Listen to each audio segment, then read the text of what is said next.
What's up, guys? It's the Essential John L. Crossfire. And I am Nova Lee. And you guys are tuned into Caught In Conversation. Shaka Laka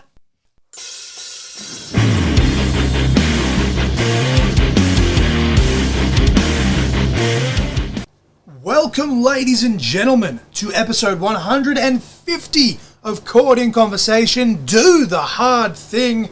As always, I am your host, the Essential John L. Crossfire. And I am Nova Lee. And first and foremost, in this intro and outro, you may hear the air conditioner. But for the actual conversation you're about to hear, the audio is crisp and clear and lovely. Much better than the previous episode of the podcast where technology decided that it hated me, as per usual. But somehow, someway, Nova, we lucked out with this one. Thank the wrestling gods that this worked out, because by pure chance this ended up being episode 150, and I'm still having a bit of a moment, Nova Lee, and I said this to you off air, that even if this only got one listen, which I don't think it's going to, I think it will get a substantial amount of listens with the guests that we have, but definitely. Selfishly, even if it only got one listen, what are words by the t-shirt, even if it only got one listen, I couldn't care less, to be honest, because I got to talk to Crazzy Steve, and I would have loved to have, gone into it a bit more in terms of comparing notes of what we can and can't see, but Steve said himself, it's really hard to describe it other than shapes and colours, and that's how I describe mine. Yeah. Now, I will say on the surface, Steve's is obviously a lot worse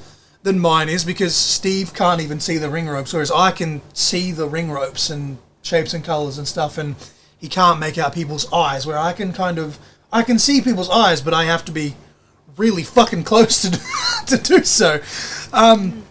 Good thing my wife has pretty eyes, because she's the only one who I should be that close to be honest. Unless I'm in a wrestling match with someone and I'm giving them a big headbutt or something. But I just want to say, on behalf of both myself and Nova, I don't want to be too long-winded in this intro, because we've got a lot of stuff to plug in the outro as well, but I said it, and I said I'd say it. We always do it. We do it with every guest, but specifically this week, just thank you so much to Steve for coming on. And some of the questions you're about to hear, he'll be like, oh, I don't know if I can answer that. And then still tried to at least give like a half answer.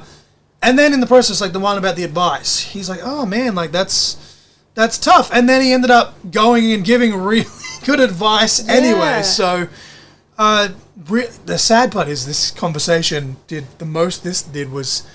was just motivate me to want to get back into back into the ring, which, look, mid to late 2026 could be likely. Obviously 2024 was my goal. Shit happens, life goes on, but this conversation with Steve has really lit a fire under my ass that if or when I do get cleared, I want to knuckle down with my training. And the fact that I can't do proper exercise because of the stitches in my eyes, and I've still lost 30 kilos just from changing diet and walking and stuff, I think proves that I'm serious about this. But no, the information, or the advice rather, that I got from Steve, and even when he said, but hey, even if I don't get cleared, I still did it for 3 years. People can shit on whether it was a large scale or a small scale or what, but I still did it, and made me feel a little bit better about myself. And look, with my mental health the way it is, it's something. So just thank you, Steve, for taking the time out. We were talking to Steve for about an hour and 40-ish minutes, and obviously we were talking for about 5-ish minutes off air.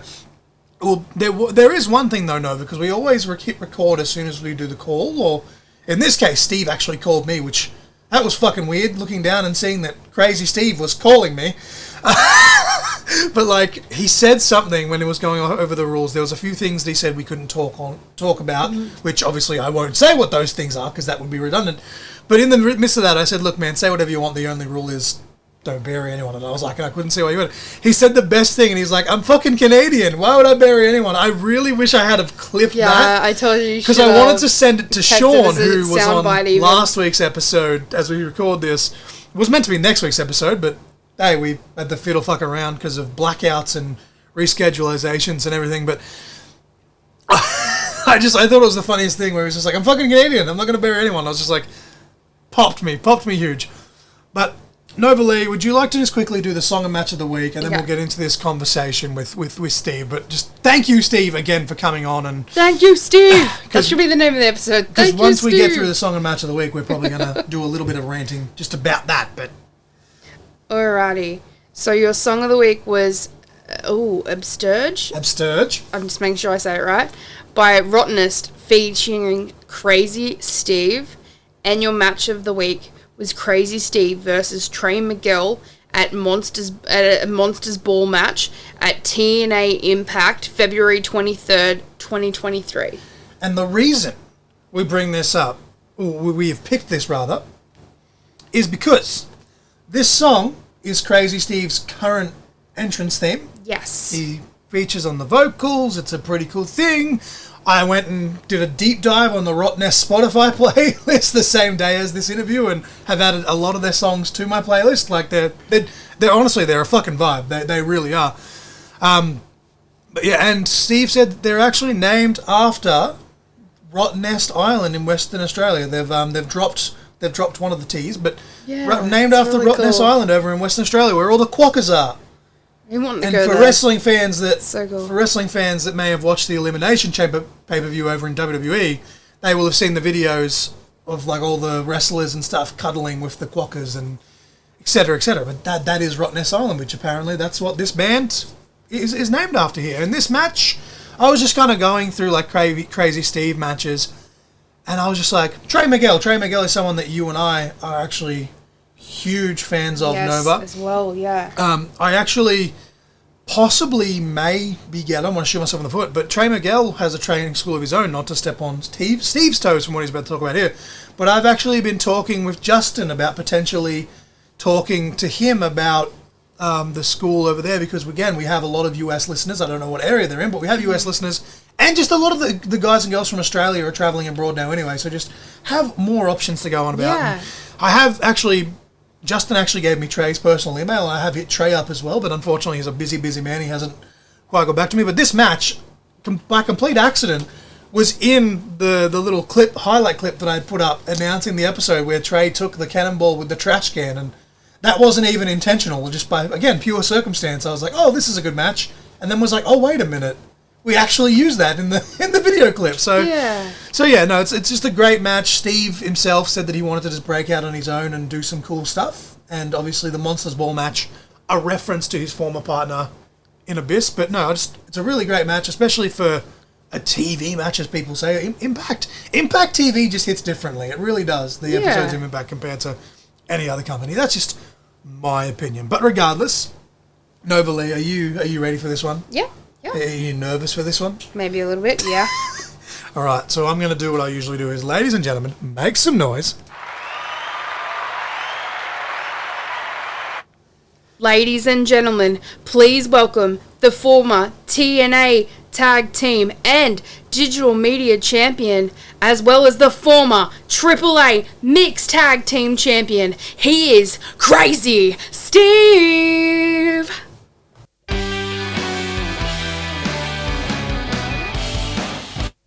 Ladies and gentlemen, I am here, as always, with my lovely wife, Nova Lee. She's actually a little bit under the weather today, but she woke up and she's like, with the guest we have, she's going to power through and do her best. She had a wrestling match with a cupboard door about 30 minutes ago as we record this, so she could even be concussed during this interview, and I guess we'll find out as it goes. But we are here with the one, the only...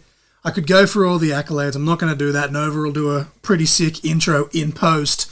Here with Crazy Steve. How are you doing, Steve? I'm still a little mind-boggled about time zones, that it's a Saturday morning here and it's a Friday afternoon there, but how are you doing today? I'm very well, thank you. Yeah, thanks for having me. I'm great. Appreciate you even reaching out in the first place.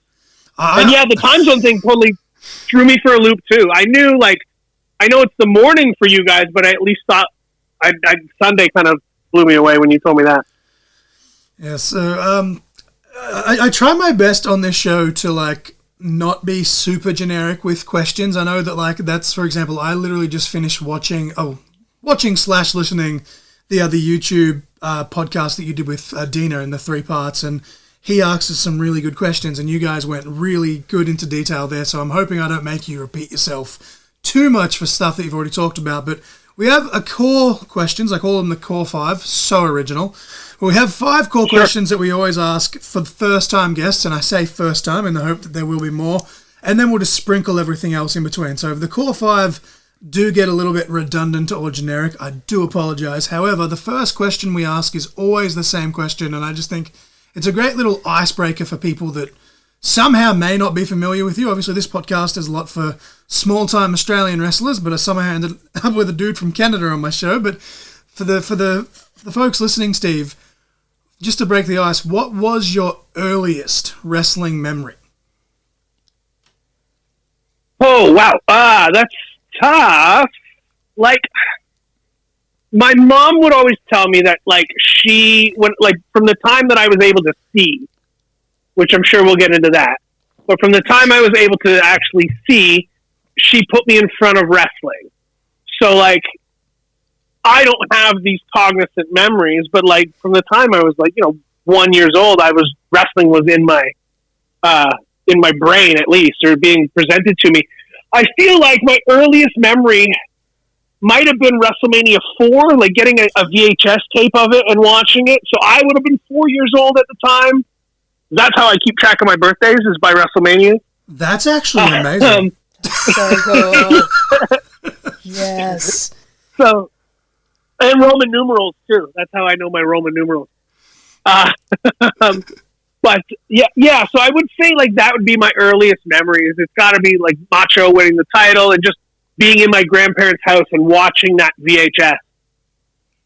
That's a really good one too. Like for full transparency, Steve, I've only just turned 30, but I've gone back and I've watched a lot of that stuff because wrestling. My dad and I had a very strained relationship, but wrestling was kind of what kept us together. And he introduced me to like the Hogans and the Macho Mans. I was always a Macho Man guy, which pissed him off because he just bled Hulk Hogan. But going back, that Mania, a lot of guys from your generation, like even the Hardys, for example, they go back to that WrestleMania and like that whole tournament for the then WWF Championship. That's a pretty good Mania to start with. You got Macho Man and $1 Million Man in the main event there for the title. That's a pretty cool memory to start with. I mean, I was 4 years old. It didn't matter to me. Everything was cool, right? Like the spectacle of it, right? You can go look. Like if I was to go look back at it now, I'm sure a lot of the matches it was a tournament. So it's not like they were all like banger matches like you expect WrestleMania to be, but also WrestleMania at the time was in its infancy, much like myself. So it hadn't developed into what it has become today. But yeah, like, I mean, that memory of Macho winning the title, Hogan and Andre getting disqualified, and all, like, that stuff sticks with me. And it's like it's also the presentation of it too, right? They're in Trump Plaza. And I just remember it was just very colorful and bright. And so to a 4-year-old, that's definitely going to make an impression. Hell yeah.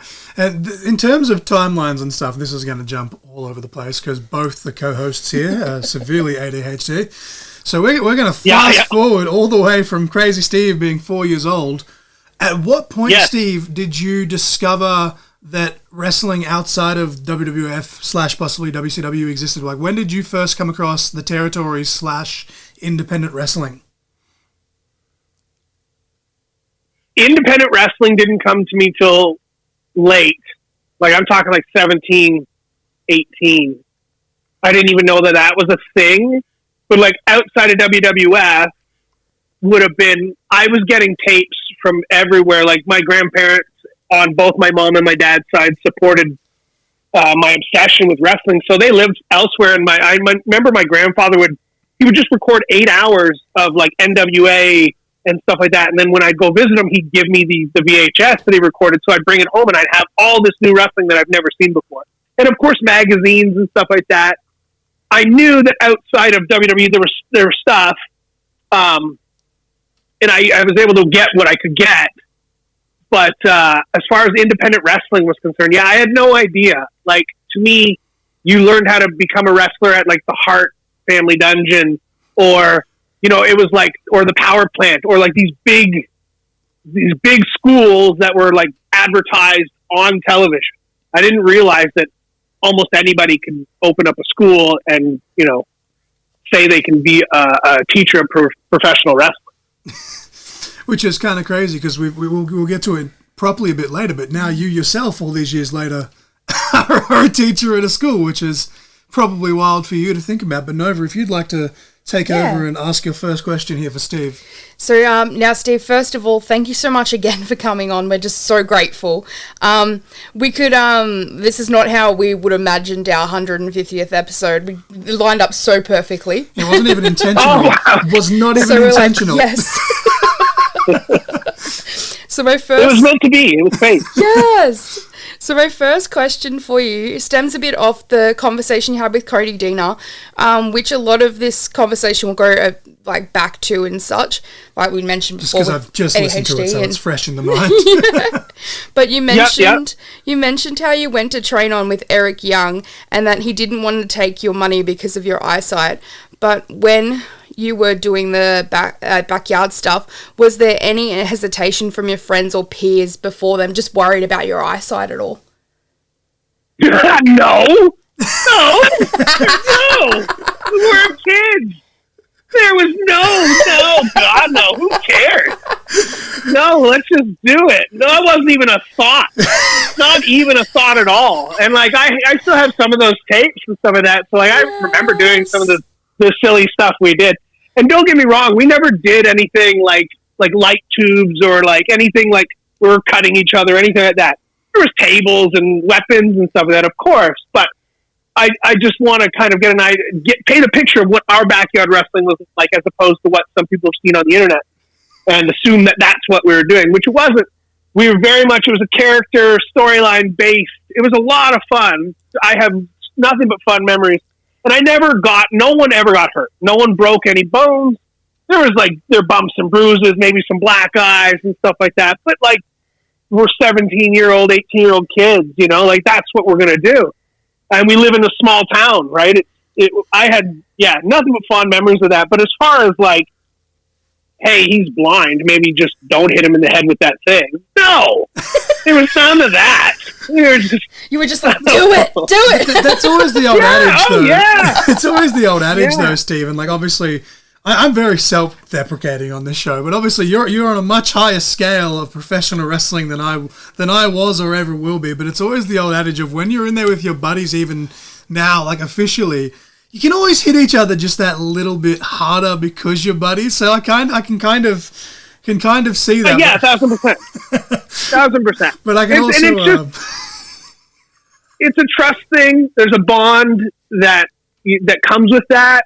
It's really special. It sounds, the way that you just described it is very true and comical, but at the end of the day, it's really special because both of you you're both passionate. You're both wanting to make art or tell this story or whatever it is, and you're both willing to sacrifice or dedicate or however you want to put it, your body on the line for the entertainment of the fans who already know coming in that it's predetermined and it's scripted.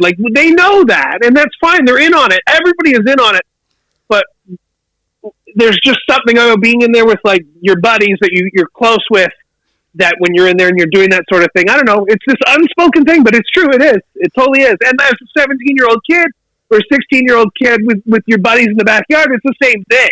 We're not looking at it like that. Of course, we're not analyzing it like that. We're just living in the moment. We're just doing it, right? I myself, this is actually, as we record this, it's day 975 post second cornea transplant, and I've had a lot of issues. So in that entire 2.5 years, almost 3 years, I still have stitches in my eyeball. And my brother, who's now 18, whenever we see each other, it's just like we're kids all over again, and we're roughhousing and stuff. And my wife will literally have to be like, "Hey, sir, you have stitches in your eyeball. You should not be doing this." And it's like, "Oh, yeah, right." And my brother even is like, "Oh, yeah, shit, I didn't even think of that." Yeah. Oh, yeah. Yeah, we had a guy in our backyard federation. He had many characters, but one of them was Vinny Paisan. And he was this Italian guy. He was hilarious, just so charismatic. Not an athletic bone in his body, but charismatic nonetheless. And he had a similar eye condition, but his was almost worse than mine, whereas if he took a blow to the head, it could knock his vision. It could permanently blind him. And and we all knew that. So none of us, that was aware. That was something where we all kind of knew. but it didn't stop us from like chair shots and pan shots, and it didn't stop him from taking them either. He would like call it, and he was fine. Again, we never had an injury in our illustrious careers, but it just goes back to, you know, the idea of kids being kids and just the silliness of it. Okay. Hell yeah. So my next question for you was, what was the deciding factor that got you to take the next step and get official training? And when did you decide you wanted to do it, Steve? So I always wanted to be a pro wrestler. That, like, in high school, that wasn't on the old like IQ test of this is what you'll be, but that's what I always wanted to be. But that looks like a very daunting dream when it comes from a kid who is legally blind and weighs 130 pounds and is skinny as a rail. But it's what I always wanted to do.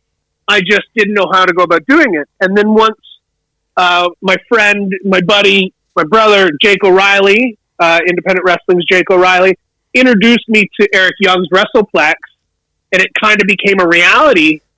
I toyed around with the idea. Well, I didn't just jump in right away, despite it being the thing that I always wanted to do. I took a step back and I thought, well, geez, I'm just finishing up high school. I don't weigh anything. I have no muscle on me. And I feel like I should probably go to college and try and get an education first in case wrestling doesn't plan out. And I didn't have the confidence in myself to think that I could juggle both. I always thought, like, you have to dedicate yourself to one thing, or at least for me in my story. And then I remember I had a conversation with my mom, and she's the one who, I'll always remember the conversation. I gave her the options of what my life was looking like. I could do this thing, but I also think I should, maybe I should go to college and, just really dedicate myself to the gym and try and get more muscle and yada, yada, yada. And she said, buddy, there's no age limit on college, but there's definitely going to be an age limit when it comes to professional wrestling. This is what you've always wanted to do, so go do it. And I was like, okay, cool.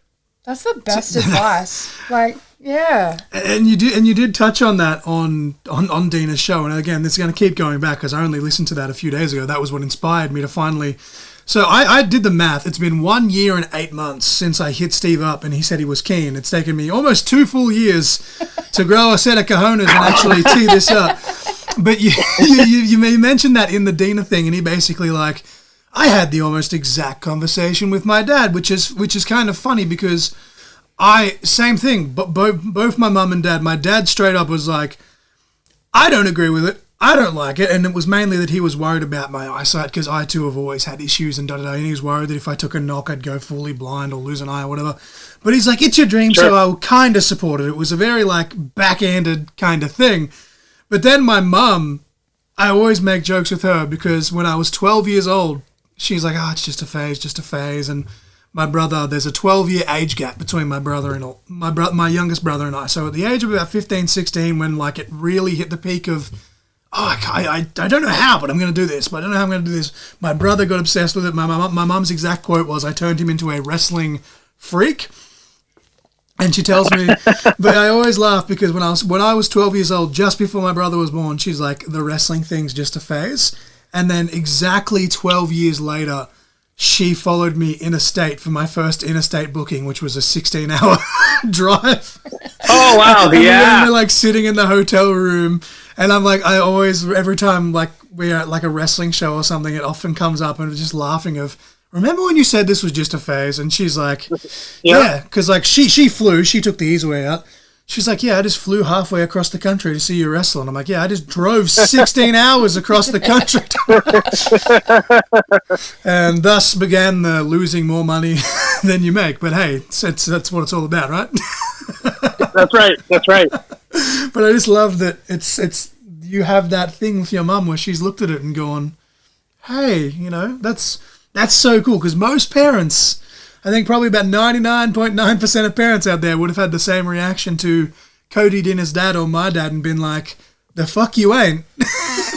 Yeah, and that's understandable. It's understandable, I get it. But yeah, no, I was lucky. My mom was a special woman. and just she understood, like she knew how passionate I was about pro wrestling, you know. And so, and I ended up going to college and university, and I ended up doing all that stuff. But I went through wrestling school first, and it wasn't till, and I'm glad I did it that way too, because if I had gone to college at 18, I had no clue what I would have done. Not a clue. Like, I would have just been doing it to get that plan B. And I'm also a native, so I got my education for free.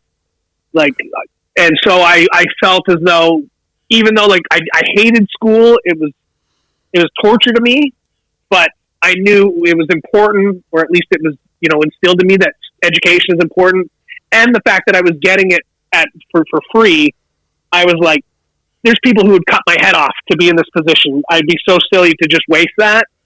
So I'm glad I did it when I waited, because then I had more of an idea and a better understanding of what I wanted to do if wrestling didn't work out.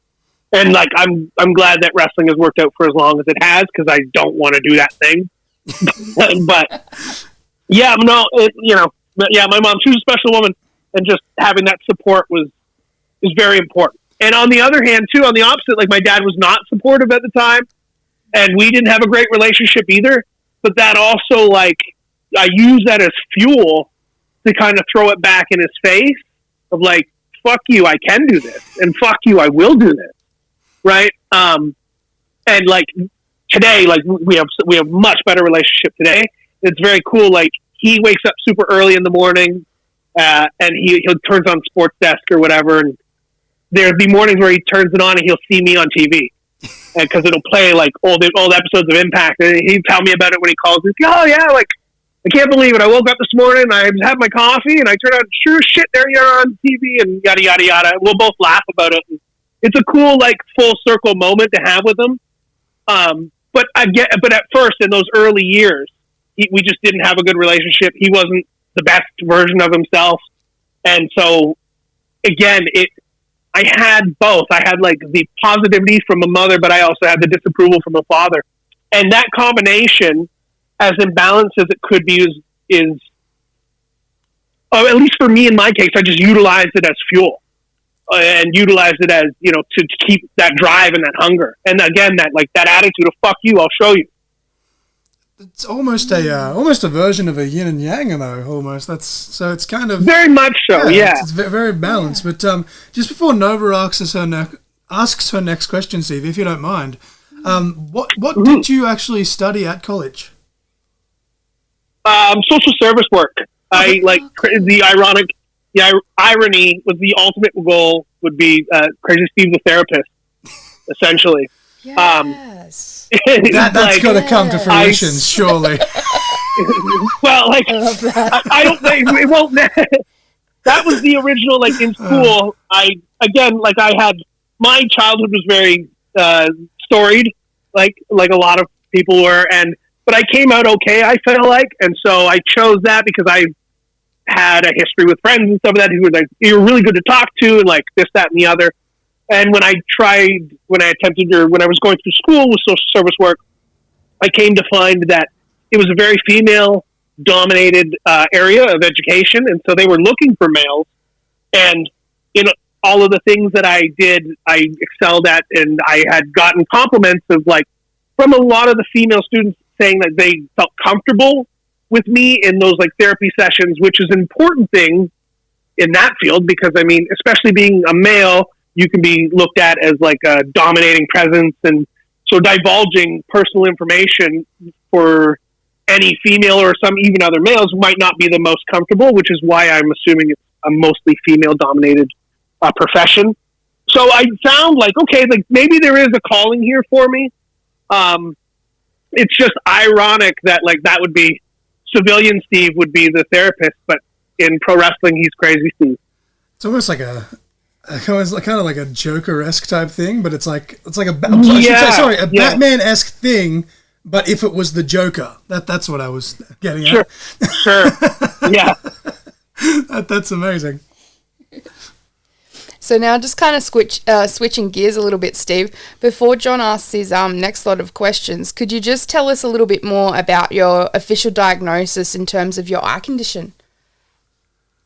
Yeah. So I was born premature, like 2 pounds. I was placed in the incubator. And what happens is when they pump the oxygen in those incubators, sometimes it can have cataracts be developed into the infant's eye, which essentially is what happened to me.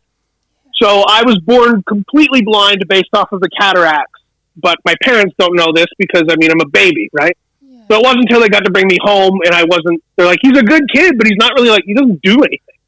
You know what I mean? And they could tell, they would kind of try and do the eye test with their finger in front of my face, and I wouldn't follow, and they kind of something's wrong. So once they realized that, at a very, very, very young age, I ended up having cataract surgery, which today's standards is kind of like LASIK surgery. So they removed the cataracts, which gave me my eyesight. And then but I don't remember any of this, mind you. This is all in textbooks and stuff like that. My case is in textbooks in Children's Hospital because I spent a lot of my time there, I guess. So I got to learn about it from that point. So, but now I would be considered legally blind right now, I guess by today's standards, which means I can't drive. I couldn't get my license when everybody was in high school when everyone's getting their license and stuff like that. I feel that. I couldn't do that. So I get to put it in wrestling terms, visually speaking, I can't really see the fans. I can't really see the ring ropes and details of the people I'm working with, as in their eyes or maybe writing on their gear or something like that. It's not impossible for me to see. I can see their body. I can see their shape and colors and stuff like that. Color isn't an issue. It's just sight in general. Because you also mentioned that you had a form of glaucoma as well, I think, on Dina's podcast. Yeah, I forgot about that too. Yeah, I forgot. Yeah, I also got that too. It's a type of glaucoma that, unlike aging adults, it doesn't get worse with age, thank God. So it's a steady stream of glaucoma. But I keep it at bay by taking several eye drops. So I got to take 3 at night and 2 in the morning, and then they're 10 minutes in between. So it's, yep. It sucks. And it was way worse as a kid. I've been taking them since I was probably 12 or 13, and I used to have to take 4 at night and 3 in the morning. So I'm down to just taking 2 different types of eye drops, but I feel that I don't have glaucoma, but originally they thought it was, and they're still treating it as such. But yeah, it's a fun time. You set all these alarms to remember to take them, and then you set the timers, and then it's still forget to take them, and then one eye has to have more drops than the other currently, and I'm just oh, Jesus Christ, this is... And they're this is your whole life, and it's just going to change every now and then. How many drops you taking, which drops you taking, just Jesus.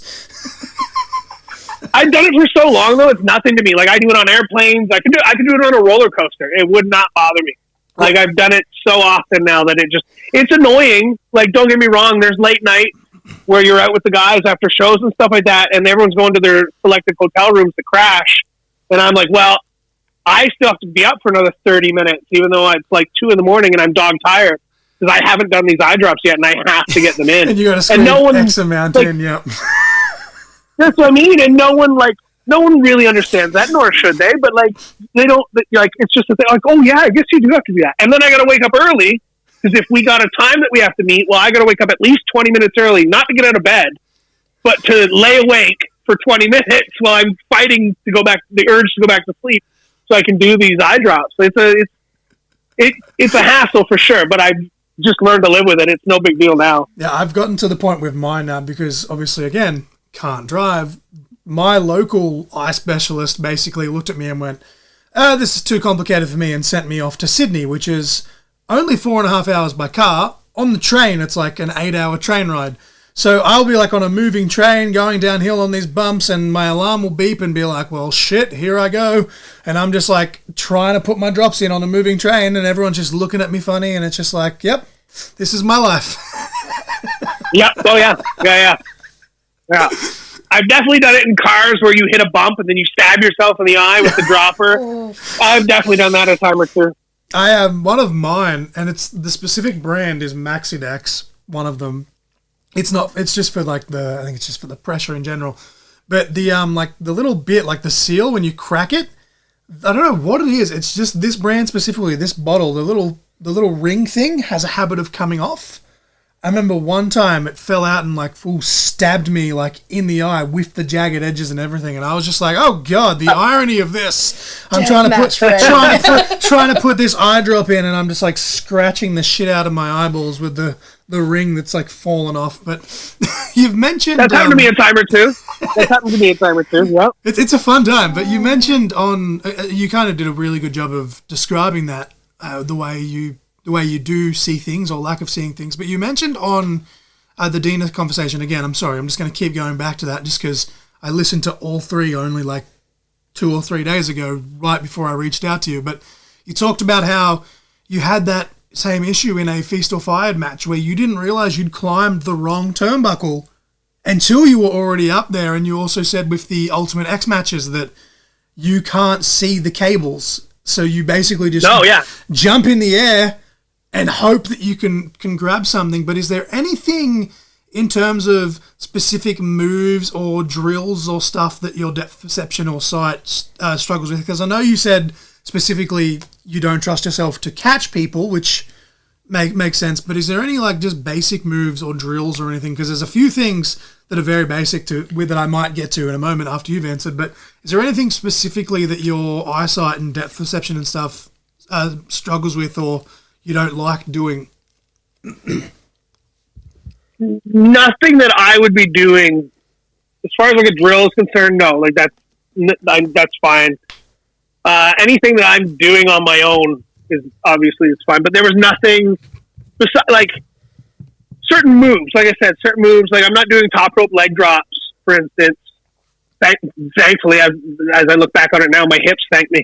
But I would crush somebody. I couldn't gauge where their head would be versus where my leg is going to end up when I jump off. So I don't do that move, right? And it comes down to that. But as far as like a drill or anything like that, there was not a thing. I did in 2017 when I left TNA the first time. I went to the WWE Performance Center. They wanted to take a look at me, and we did the 3-day combine sort of thing. And I knew that they were aware of my eyesight, and I was curious as to whether or not they would bring it up. And it only got brought up one time, and that was for a simple crisscross drill. Okay. A crisscross drill, for any like wrestling people who don't know what that is, which is perfectly fine. It's just where one person starts running the ropes one way and another person is running the ropes the opposite way, and they cross in the middle without colliding with each other. Anyway, before I was about to do that drill, it was brought up to me by the head coach, and he's like, "Hey, can you do this?" And I said, "Yeah." I said, I would not put my partner or opponent in this position if I couldn't do it, and I certainly wouldn't put myself in this position if I couldn't do it. So it's no worries, and we did it just fine. We killed it. So there was nothing, any standard sort of drill that I can't do. Oh, yeah, that's awesome, because for me, my left eye specifically is worse than the right. But I always struggled, and even now, if I was to do it, I'd still struggle. We all know what pro wrestling is. That's why Crazy Steve's here on the podcast. The working punches. There was, and it's like good days and bad days. There's some days there where I could hit 10 out of 10, but if there's just a bit of light reflecting or whatever else, and it just causes that like little glare or whatever, there's been times where I've punched dudes square in the nose, and then because of that, I'll get in my own head and I'll do shitty ones because I'm scared of hurting someone, and then the coach is like, "If you're gonna throw them like you mean them, da da da." And it's like, yeah, but I just I can't I can't do it. And even with it's the most basic thing, but when you do the rolls, right? Obviously front rolls, back rolls. There's the one, Steve, and I'm sure you'd be familiar with, where you go over a specific shoulder. I do the forward roll over the right shoulder. 10 out of 10 times I'll smash it, but for whatever reason, and it could just be more of a psychological thing as well, but on the left-hand side, because I had no depth perception, every time I'd go over for the roll, I'd just kind of snap it at the last end, and I was literally almost dive bombing on my own shoulder because I'd like pull out of it at the last minute just because I couldn't see where I was going, and I just would constantly freak out that I was like gonna screw up or gonna hurt someone or whatever. But like if I was taking an arm drag, not a problem, but doing it myself, I could never get it straight for some reason, and I don't know what it was. I don't know if it was the depth perception or if I was in my own head or a combination of both, but it just wasn't happening, which obviously rolls are a extremely basic part of training, but yeah. So for one, the working punch too is I'm in the same boat as you. I'm either going to crack you, or it's going to land perfect, or it's going to whiff. And I don't know what the percentages are of either one of those three options.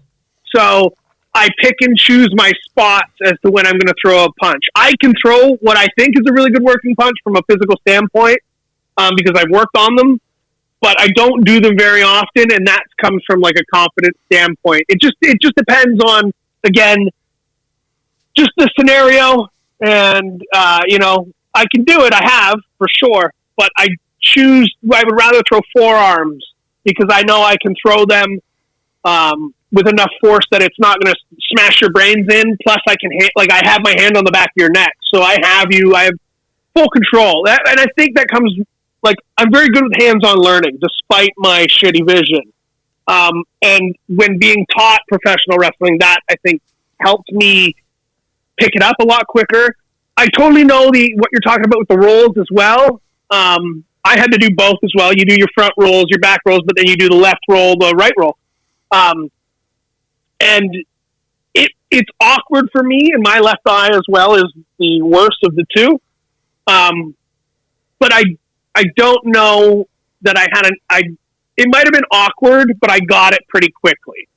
But I have seen people with 20/20 vision do the same thing where they can get a right-handed roll where they lead with their right hand and then they go to do it with their left and they like dive bomb and almost tear up their shoulder. So I don't know if it's a sight thing as opposed to just being in your own head and also just having the body control. Like wrestling is a lot about wrestling is especially the physical part. 90% is body control, and if you have it. And I've seen guys come into class who like they'll be wearing a Kurt Angle t-shirt because Kurt Angle is their favorite pro wrestler, and then I try and teach them how to do a standard somersault and they can't do it. I'm like, Kurt Angle's your favorite pro wrestler, and you for the love of you can't even do a somersault. Like if he's your favorite, how are you not watching him and seeing like look at him and look at you? You know what I mean? I'm not saying that we can't get there, but I'm saying like there's got to be some sort of understanding, right? And so like it's just interesting to me, and it comes down to the body control, and it's not that like you can be taught that for sure. It takes time. It just takes time, and everybody has their thing too. I find in teaching professional wrestling, it's not just everyone has. It can be the standard to the most like advanced movement, but everybody has their one thing that was just hard for them. I think mine was bulldogs, to be honest with you. As standard of a move that is, I just couldn't get the timing of it right for whatever reason. I ended up getting it, but that was like my one thing in training that was like my hang up, and it was so infuriating and frustrating that I couldn't get this one thing. But everyone has their thing. Some guys, taking a clothesline over the top rope backwards, going over the top rope is scary for a lot of dudes backwards. So like, I keep hating to repeat myself, but I think it's just one of those things where, there's this very select few who just come into pro wrestling, Kurt Angle being one of those guys who just gets it and just can go and can do it. You know what I mean? I think Kurt's a great example, but he was also, as many people know, and as you'd obviously yourself be very aware of, Steve, Kurt is a freak of nature as well. So, yeah, absolutely.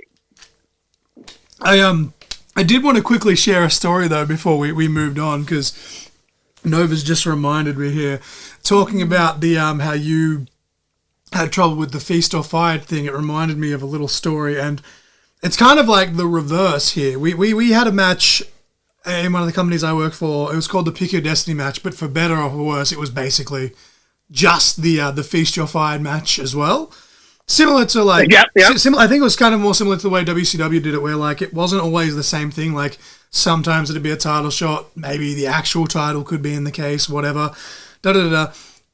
We're doing it anyway, and as always, the promoter's like, hey, I need, some of the boys out there to help me set up the polls, whatever.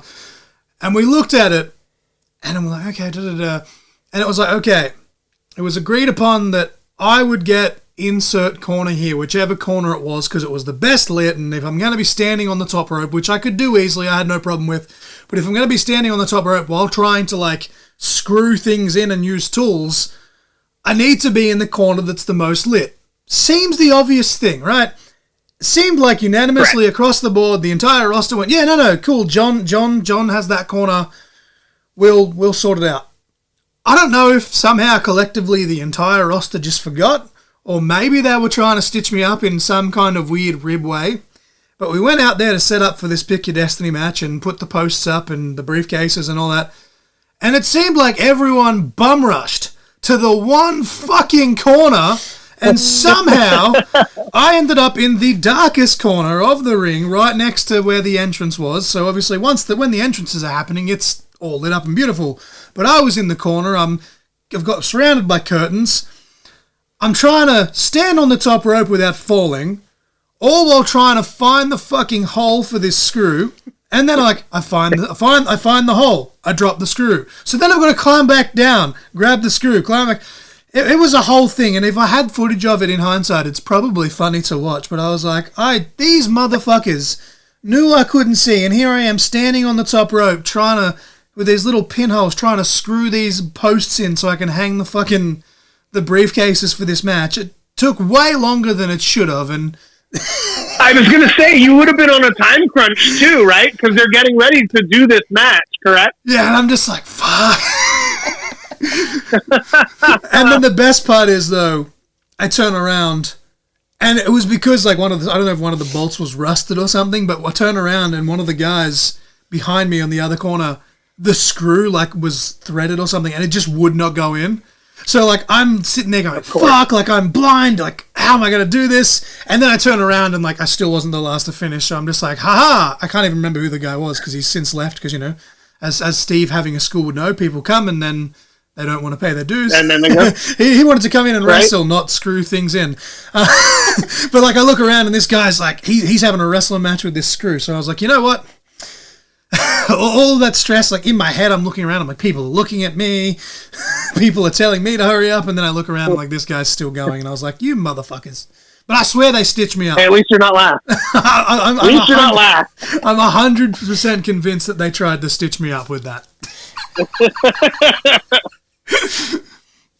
That's tremendous. And from the way you tell the story, yes. Yeah, it sounds like that is the case. So my next question for you, Steve, it's somewhat of a loaded question, but do you think you'd be the same wrestler and performer that you are if you didn't have the conditions that you have? Because even creatively, oh, my brain's not working. Yes. The caffeine's still kicking in? Yeah. In some ways, just from a fan perspective, some things that you have done may not have actually worked as well as they have in like a weird, bittersweet kind of way? Interesting. I've never been asked that question. Yes. Hell yeah. Well done, I think, like, so if I had 20/20 vision, the character stuff would all still be there, because that's a part of me. That's just who I am as I grew up and stuff like that. And the eyesight, like, again, I tried to never really have it be an issue or be a factor or whatever. But I feel like if I had 20/20 vision, I would probably be more willing, especially back in the day, to take like chances on more athletic stuff. Just like, I don't know, just maybe like, I couldn't give you an example right now, but I have a feeling that would be the case. Because there's certain things that I would like to do, like even like something as standard as like a suicide dive. I'm fairly certain I could do one. But my thought is like, one, what if I don't see the ropes properly and I get my toes tripped up or whatever, which I've seen happen with dudes who have like 20/20 vision, who have done suicide dives, forever. And I've seen them hit their toes and then they stage dive. And so I just didn't, I was like, well, for one, I don't have to do that move. No one's telling me that I have to do it. And everybody does it already anyway, so why the hell do I need to do it? It would be forgotten as soon as it's seen. But I feel like at 18-year-old Crazy Steve walking into Eric Young's WrestleFest, he would probably, with 20/20 vision, be trying to do a little bit more crazier stuff. Not crazier, but I don't know, just more intricate things as far as an athletic standpoint is concerned. But the character stuff, I think, would have all stayed the same.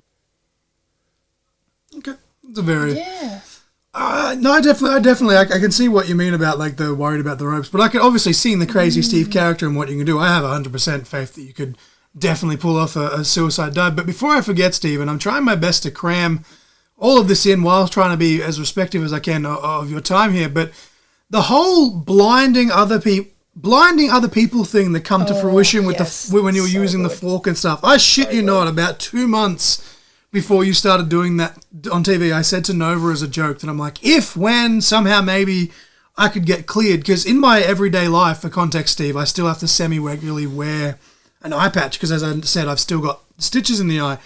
I said to Nova, it was kind of semi as a joke, I'm like, man, I should come back and wear the eye patch and poke people in the eye and rake the eyes and da-da-da-da. And then literally a month, 2 months later, I turn on TNA and here's Steve trying to blind people with the fork. So who came up with that idea of you trying to blind others and make them feel the pain that you were feeling? Because that stuff, obviously, I'm biased, but that really resonated with me. How did that come to fruition? It was more it wasn't an epiphany or anything like that. It's something that I could always have in my back pocket. There's more opportunity, right? It added another layer to the character, and that was at a time where I was on my own, and I asked to be on my own, and I wanted to show and prove to myself and to a viewing audience that I have been known to be with Decay up to this point, and if it wasn't Decay, it was the Menagerie, and I always thought I could stand on my own and do my own thing, and the character was strong enough, and if given the opportunity, and given, if you give me the chance, I'll show you I can do it. And so when it came time to show that side of the character that I'm now on my own, and this is what that version of that looks like right now. It was one of those things where we can dive even deeper into this crazy character and take it more. I wanted to take the character from Decay as this kind of how would you put it, fantastical, spooky, creepy character, or duo or trio, or however you want to put it, a group. But it was more fantastical, whereas this version of Crazy Steve, I wanted it to bring it down and break it down a little bit more and make it more humanistic, and I don't know if that's a word, but we're going to go with it. Just to humanize the character a little bit more, and take from more of a serial killer standpoint and kind of play with that and tiptoe on that line without kind of, I wanted to cross it, or at least be told you're crossing the line, as opposed to not bringing enough. And one of the things was I want to start taking away people's eyesight. My eyes are blind, so I want to start taking them away. And another thing, just to add on to that, I don't think it was ever noticed or anything like that. Not that it should have been, but I digress. Another little intricate thing to the character, if you notice, I always wore these black gloves when I did any backstage promo or any time. I always had these leather gloves on. The only time that I had my flesh exposed was when I was committing violence on somebody. And that was kind of what I wanted to get across as well. It's even when I held the title in my hands, I never held it, the title still had the gloves. The only time I wanted my flesh to touch another person's flesh was when it was committing harm or hurt. So, again, I was taking all these little things. Oofed. Yeah. So good. So if you type Crazy Steve into the GIF bar, in Facebook Messenger, it actually has a GIF of you pulling out the fork, which is amazing. But now you think about it, you didn't have the gloves on. I've never see. Now you pointed out, I'm holy shit! Yes, I can actually picture it in my head. That's brilliant. Oh my god. Yes. Yeah, just little things like that. So taking away somebody's eyes was the thing. Now the fork, that was not my idea. I showed up to TV one day and they're we need to do something. What can we do? And then it was like, oh, okay, well, maybe you try and stab Mike Bailey's eyes out with a fork. Okay, so we did that. And then, like, the next week I showed up, and they were like, where's your fork? And I was like, I don't have one. Like, well, why don't you? That's your thing now. Why don't you have one? Well, I didn't know that was going to be my thing. Right? To quote Bruce Pritchard, so, like, just to go to Forks R Us and get a surplus. Yeah, like, and they were a lot harder to come by than you would think. Like, you know, we would try and steal them from the venue whenever we could, but sometimes you couldn't. Like, I don't know. I digress. It was one of those things where, like, the character itself is harder to play than you would think because I am supposed to be a psychopath. Well, then that means I should be doing things that other people aren't doing. But it's hard to do when everybody does everything for one, and the things that you're not allowed, like the things that I can't do, I'm like, you're not allowed to do, right? Like, don't get me, here's just an example. Not that I kind of pitched this, but I didn't pitch this. Like, so when I did that interview with Tom, yep, the 3-part sit down where I kind of told about my real life story and I did all that sort of thing. I really wanted Tom to do it, but I also had in mind if Gia was the one who did it. Fully knowing that the end of that interview is me kind of attacking the interviewer and then puking on them. So I had this vision of me attacking Gia and vomiting all this black liquid on her face like it's an exorcism, and that would have been the closing shot. But I knew that, fully knowing that they're not going to allow that because it's, you know, because we can't have a male like dominate a female like that and then vomit on their face. Like, you can't show that on TV. So like that again, but like that, it spawns from that. And okay, I know I can't do that. So what can I do? Right. And then we transitioned it over to Tom. But again, that comes with the character too. Like the character would do that. You know, the character would be like, he would cross those lines because that's what that character does. I'm not just a badass, or I'm not just like your standard heel. I'm supposed to be a psychopath. So I should be trying to stab people's eyes out. I should be trying to do like another challenging thing with the character too. With the fork thing was like, there was an idea that every time I wrestled, my opponent would be bleeding. I'd cut him up with the fork, Abdullah the Butcher style. Right. And that was pitched, and that would have helped the character. But the problem with that is now you have to find people who are willing to do that for you. Right. And then you also have to be in, there's certain states where you can't do that. You know what I mean? They can't have any blood. But again, like that's something that the character would do. And that would help me be different than everybody else on the roster. But you can't do that. So again, the crazy character definitely allows me to do almost anything, but it does come with these, you know, it does come with its handcuffs, so to speak. So it is a challenge. You just kind of have to find the happy medium. And for me, it was stabbing people with forks and trying to gouge out their eyes with my bare hand. Oh, I love that so much. Like, because I was just like, I just thought it was so brilliant of like a legally blind wrestler, like cheating and poking people in the eyes. Like, because I was thinking more like almost a Von Erich claw, but like to the eyeballs. I'm like, yeah, fuck, that'd get so much heat. And then like literally about a month or so later, I turned on TV and Steve's doing the same thing, but with a fork. I'm like, oh my God, I'm not even going to try and copy that now because he's just set the bar. And again, I want you to see how I see. You know what I mean? Like I'm trying to bring you down to my level, sort of thing. I love it. So yeah. And all the promos that you did that kind of went along with it, they were just phenomenal. It was like, oh my God. So like, and the thing is, like, I don't know how again you see shapes and colors, Steve, on the camera here. Nova actually put on her Rosemary shirt today just because she was like, oh, talking to Crazy Steve, it's fitting. Like we are massive. TNA is my all-time favorite promotion through all the highs and lows, even through all the GFW stuff and the Hogan stuff and whatever else. I've always been ride or die with TNA. Nova, she didn't know anything other than WWE existed until her and I started dating in 2019. Impact/TNA quickly became her favorite promotion as well, and that's when I was like, yep, she's the one. But like we've been big fans of yours and like Abyss and like just everyone for so long. Like I've been following you since the days of the Menagerie just because I'm a mark.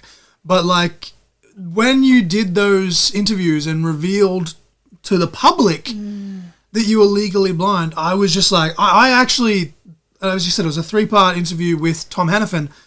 I think it was the first one where like you first went into it saying, hey, I was diagnosed with this. I actually teared up a little bit watching that because I've been dealing with eye issues, again, my entire life.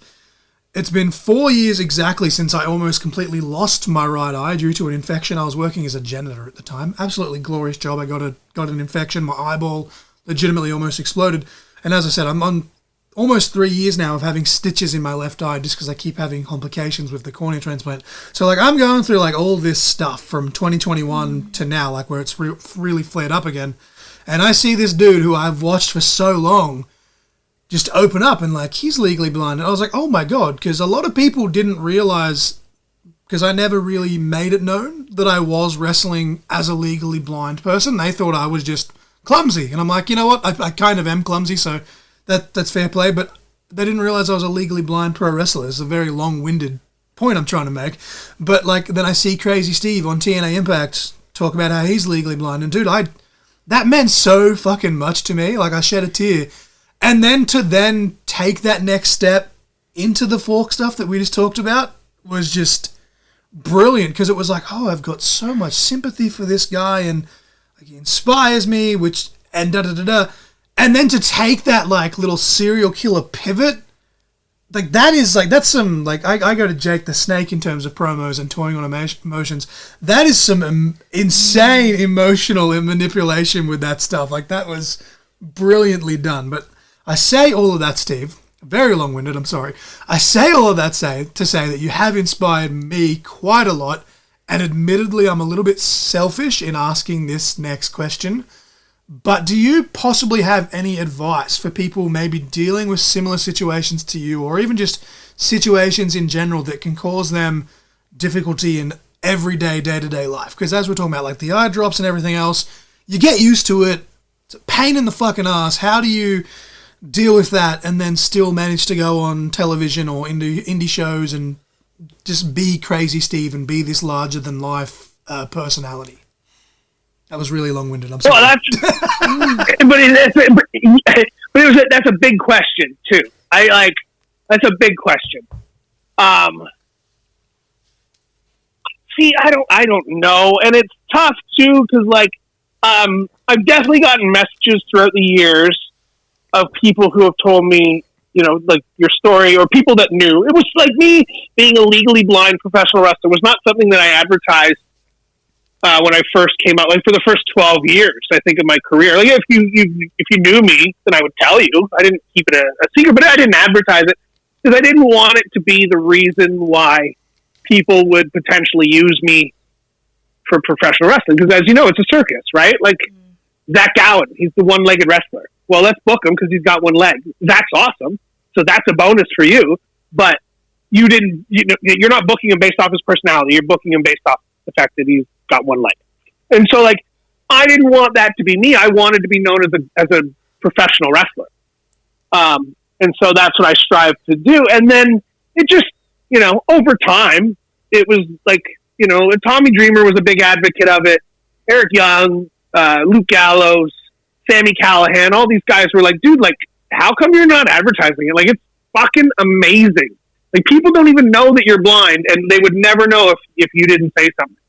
And so I just kind of toyed with the idea and kind of was like, yeah, okay, all right. And like I said, I got these messages from people who had known, and so it was like I just kind of became comfortable with it. Like, okay, I've done the thing that I set out to do. Now I feel comfortable with letting people know or whatever. And so,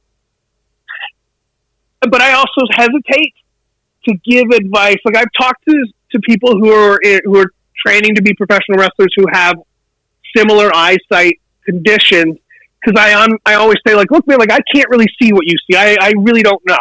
And if you want to break it down, like, even further, like, from a like a worldwide perspective, like, to me, we don't know what each other sees. The color blue to you could look different to me. We still represent it as blue in our brains, but you know what I mean? It still could be different, let alone you have an eye condition. Like, I still don't know what you see versus what I see. So far be it for me to say, oh yeah, you should be able to do that move because yada, yada, yada.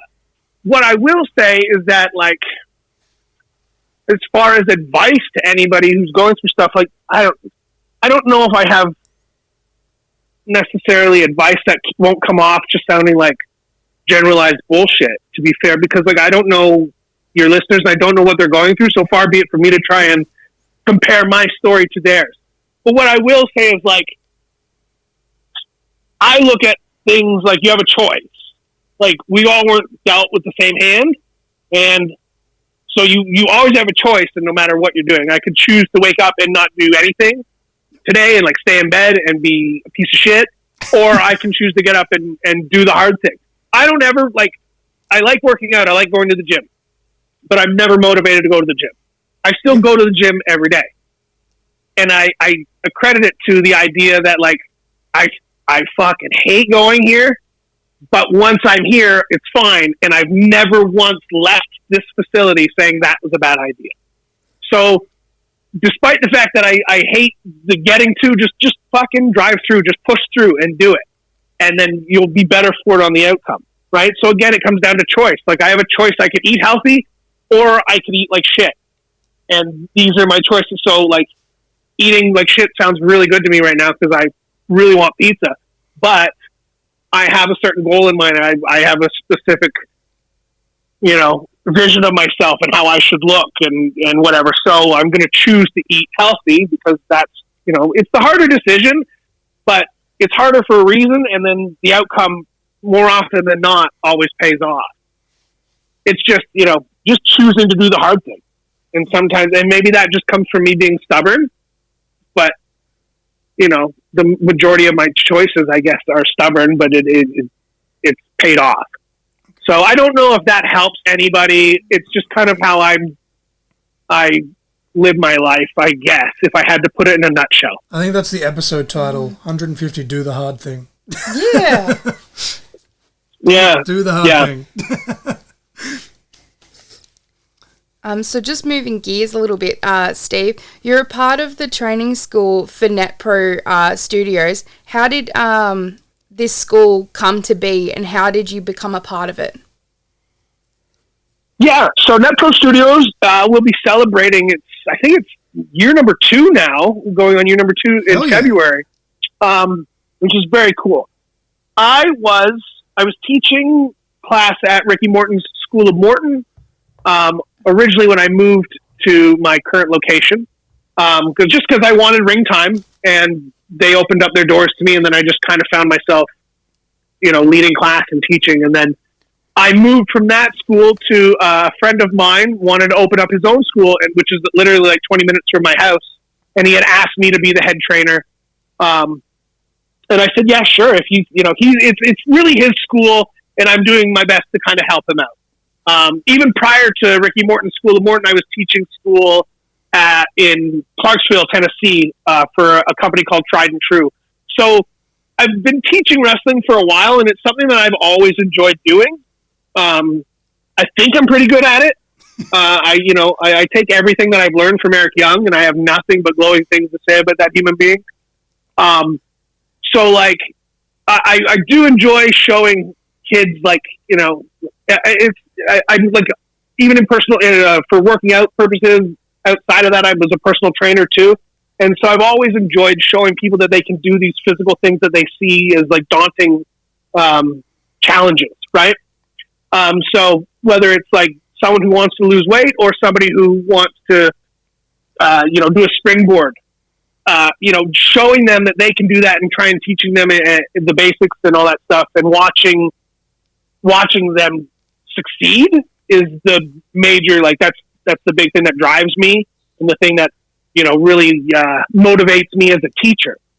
So yeah, I say all that to say, like, NetPro Studios has been going strong for 2 years now. Very successful as far as, the new building and all that stuff. We were gracious and blessed enough to be able to name the building after the wonderful, beautiful Bobby Eaton. Yes. So he lives in our area, and so that was, we really wanted to dedicate that to him. And so we kind of take, like, Bobby was a spectacular human being and just a beautiful soul, and we wanted to put that as well as into the school. It's not just a training facility, but it's somewhere like, we take a look at how Bobby lived his life and how he treated other people, and that's how we want to treat other people. And we just kind of took that theme and kind of ran with it as far as the wrestling school is concerned. So yeah, and we're open Sunday to Monday. We're open with multiple classes and stuff like that, and it's been challenging, but it's been fun. And all of that was expected, when the idea came about. Like we knew that there was going to be challenges, but ultimately it has been fun, and to see how much it's grown within such a short time frame is pretty impressive. So anybody looking to become a professional wrestler, I used to say if you're in the area, but now screw that. Like if you want to be a professional wrestler and you want to train at the proper places, you have to travel to those places. Yeah, absolutely. And I'm not ashamed to say that Net Pro Studios is definitely one of those places. There's plenty of options. Don't get me wrong. There's definitely plenty of options with very reputable trainers, but we're in that list as well. I'll definitely agree with that. Like I'm just a mark with an opinion, but if I had to get trained by someone, I'd definitely, maybe I'm biased, but I'd be like, hell yeah, I'll get trained by Crazy Steve. And he kind of answered a part of your next question as well, Nova. Yeah, so it kind of feeds in a little bit. What's your favourite thing about teaching and alternatively? Oh my god, my brain's just not working today. Buy the shirt. What is the most challenging thing you've experienced while training? The most challenging thing is keeping attention. Kids, they don't have no attention span. So keeping their attention is the most challenging. I used to say it was like breaking it down, because like even when I started teaching, like you think like, oh, I can teach someone how to wrestle, and then it was like, well, how? Like, I mean, I know how to throw a clothesline, but if I have to verbally break it down in a way that is digestible for somebody who doesn't know pro wrestling, like what does that look like? So that used to be the challenge of like, how do but now it's keeping their attention, and focusing on the basics as opposed to jumping to what I think a lot of younger kids would consider to be the more exciting part of pro wrestling,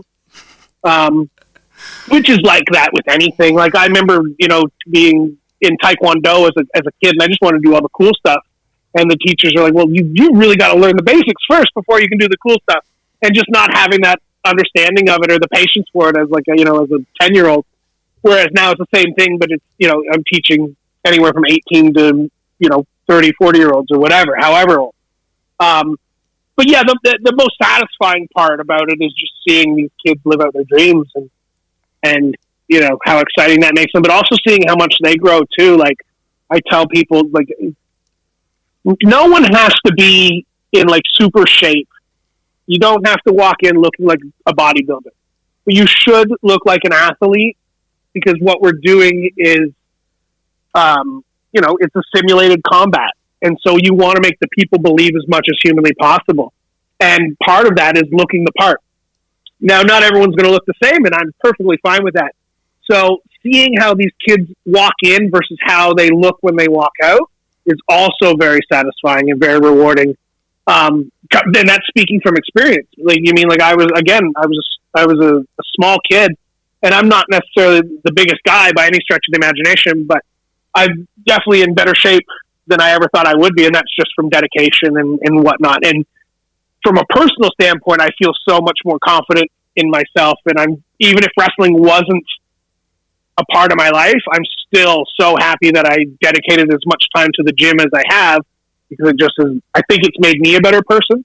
And when I get to see people do the same thing and kind of have those same feelings, it's the most rewarding thing. Hell yeah. So my next question kind of for you now is, do you have any plans of possibly ever coming over to Australia, Steve? Yes, there is a promotion that runs it there. I want to go. Eric Young's been out there. And I know, and like there's World Series Wrestling, I'm assuming. Yeah. Yes. I have. We're actually going in March if World Series wants to quickly slide Steve in there at the last second. Against Danhausen, please. Oh, God. Yeah, I would love to come out there. Absolutely. It would be, I've never been. EY, Frankie Kazarian, a bunch of my buddies have been out there, and I've been like, dude, put me over. Someone get me over there. Tell them to book me. Get your boy over there because I would love to. Absolutely, at the drop of a hat. As we the TNA tour they did down under in 2023, it actually came near where we live, and nothing comes where we live. So the fact that it was a wrestling show in general is even better. But as soon as they announced that was actually when I first hit Steve up, because I was like, oh my god, at Crazy Steve, will you be on this tour? Because there was two people specifically that I wanted to see, and it was Crazy Steve and it was Sami Callihan. I didn't get to see either of them. I still got to see a great show and meet a great bunch of people, but the little mark inside me was like, "There's fucking -5." No, I was very disappointed though. I was just like, they announced the lineup and it was awesome, but both myself and Nova were like, man, like Crazy Steve and Sammy, and I think like Trey Miguel as well was another one, but he did World Series as well after that. But the big one missing for me was Crazy Steve. So I'd love someone to bring Crazy Steve out and so I could see him perform and meet him and whatever else. But yeah, World Series, Adrian, hit up Steve, please. Please, yeah, absolutely. Let's talk business. I would love to. This is the part where we just kind of mark out a little. One of our taglines for our show is "For the marks, by the marks." But with that being said, what is your favourite match of all time, both that you've had personally and that you've seen? And when I say seen, it could be live, could be on television, could be both. I can't. I've answered a lot of your questions, ma'am, and you've asked quite a bit. So I need a pass. I need a pass on the first part of that.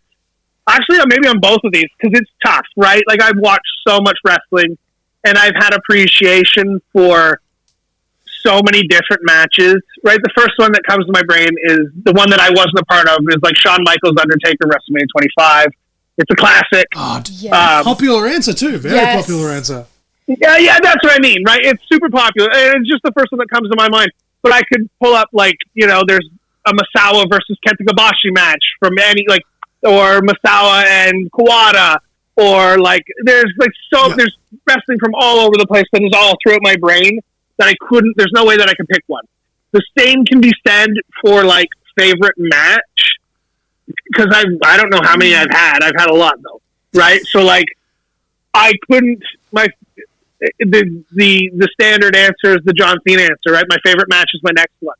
And that is the truth, because it's impossible to pick a favorite, because there's a lot that go through your head, but they could be for different reasons. Could be, anything.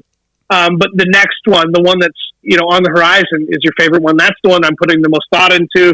That's the one. And I don't, I might not even know what that is, but in my head, that's my favorite match. Right. And it would be unfair to pick a favorite match for one specific reason, just based on the fact that there's so many good ones that I've had with some of my best friends, or people that I've never even met, or just different countries I've been in, or different buildings, what have you. There's too many to list off. It's a tough question. Both of those questions is too tough for me to really narrow it down. I do like that answer though. A lot of people they say to shy away from the what's your favorite match and favorite opponents, but I like that, and the way that Steve just answered that was very, very insightful into the brain of Crazy Steve. So no, I like that. Fair enough.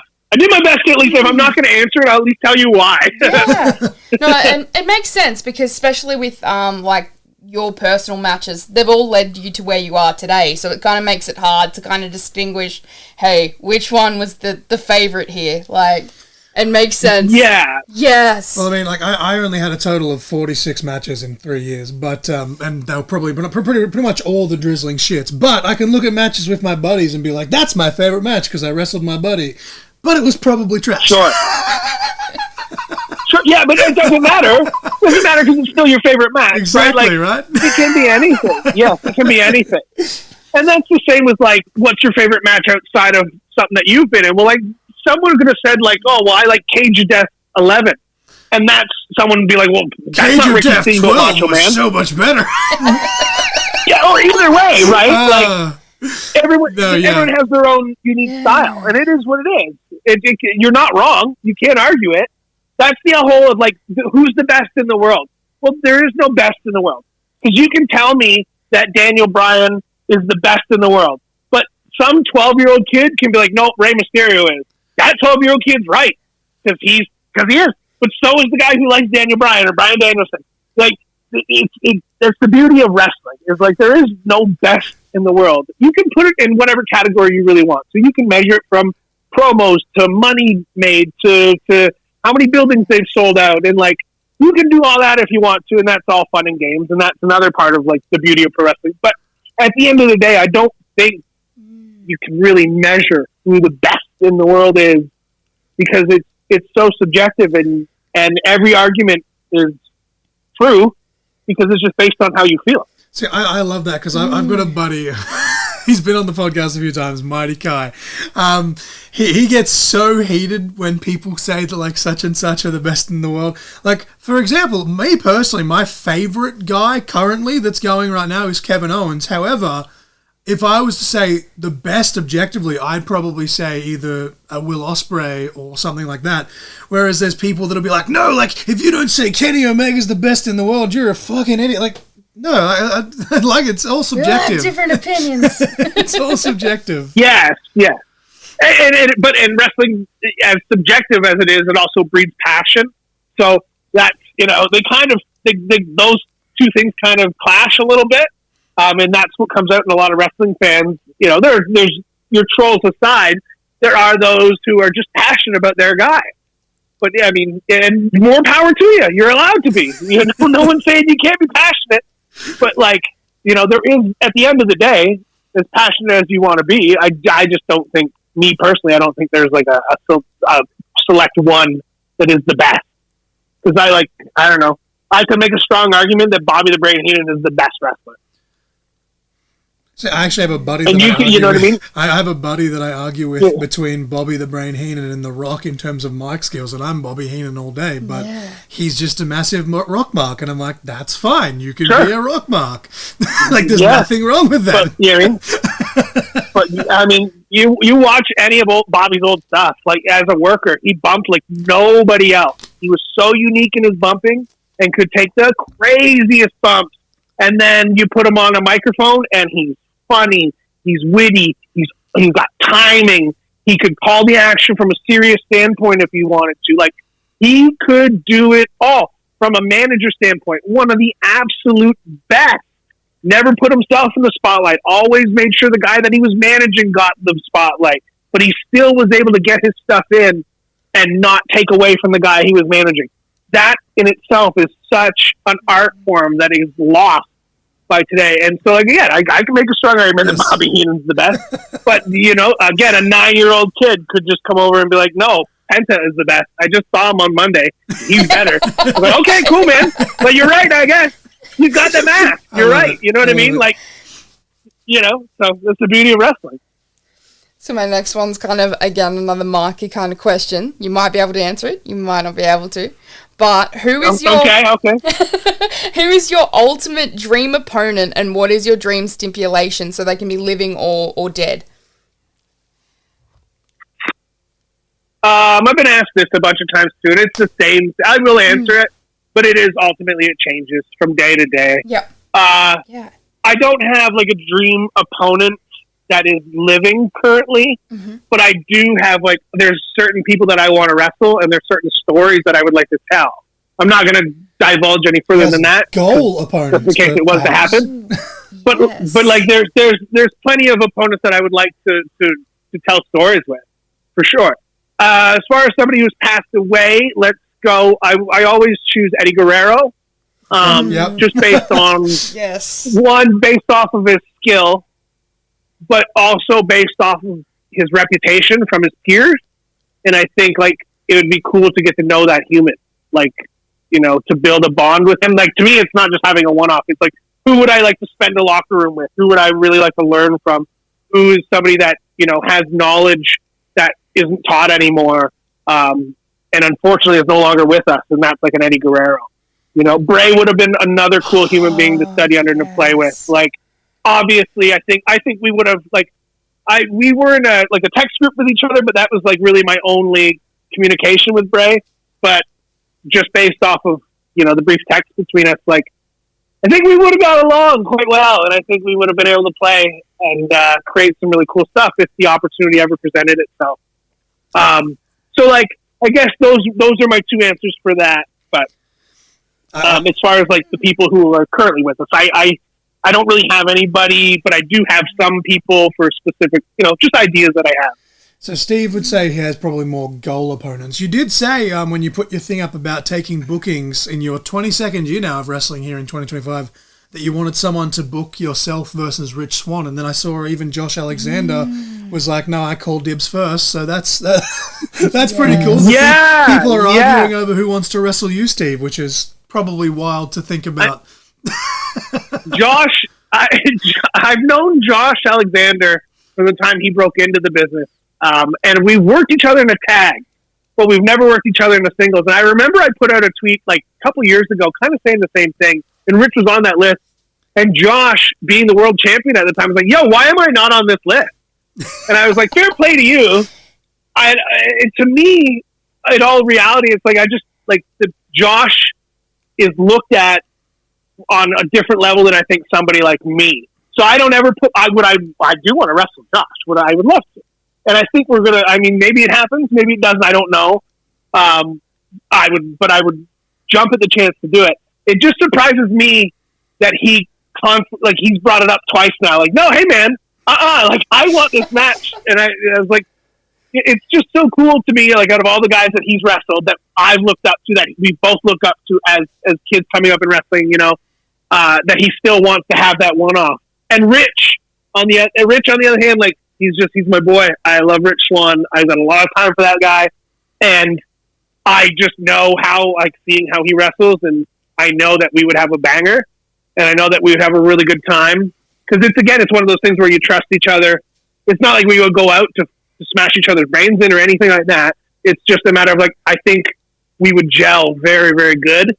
But it also comes down to, like, from an independent standpoint, I'm never looked at as that guy who's going to wrestle like a Rich Swann or Josh Alexander, because I feel like ultimately, I feel like if you look at me, you don't hold me in the same regard as a Josh Alexander from a promoter standpoint. I may be looked at as more of a character wrestler, where Josh is the main event guy who wrestles everyone's champion and does the 60-minute sort of thing. And you just don't put that character in a 60-minute Iron Man match or whatever. It just hasn't happened for me, and I feel like it's based off of maybe character reasons or whatever, or just based off of how people view me as a performer versus Josh or like a Rich Swann. Rich is constantly put in with like X Division guys, and I'm mostly maybe people just know me for my tag team stuff. You know what I mean? So it could be a very different reasons why it just hasn't happened, but it just hasn't happened, and I don't know how much longer I'm doing it, but I want it to happen. So I put it out there like, yeah, I want, like, me and Rich, someone book it. And, like, now that he's doing his indie thing and I'm doing my thing, like, it could be a thing. It could happen. So why not put it into the universe? The Josh thing I didn't think was going to happen. I didn't think that was even a possibility. But the fact that he's tweeting it out makes me feel like, okay, shit, maybe there is a possibility. Let's do it.